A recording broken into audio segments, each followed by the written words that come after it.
Tanjung Selasih, pasangan pengantin segak melangkah marah menuju mahligai kasih. Mempersilakan pasangan pengantin Nur Hayati dan juga Muhammad Naim serta rombongan pengantin untuk melangkah ke majlis yang kita raikan ke kemah santapan dada sehari dengan diiringi alunan selawat. Dipersilakan. Ya Nabi salamun alaik, Ya Rasul salamun alaik,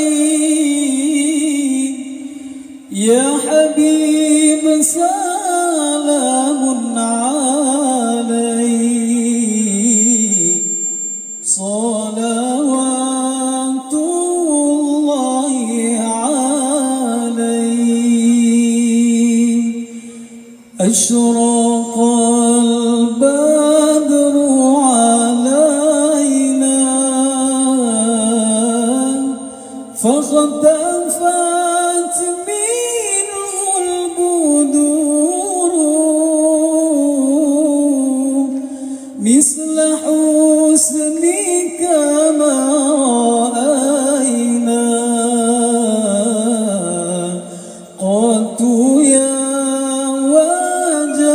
sururi. Ya Nabi salamun alaik,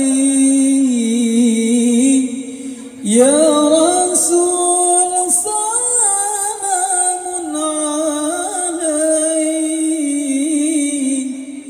Ya Habib salamun alaik, salawatullahi alaik.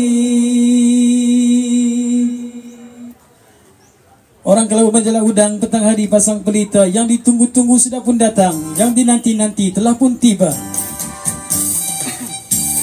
Rombongan kita mengucapkan selamat datang sekali lagi kepada pasangan pengantin Nur Hayati dan juga Muhammad Naim serta rombongan pengantin daripada Gua Cempedak, Kampung Kubur Gua Cempedak, Kedah Aman. Bersama-sama terus berada di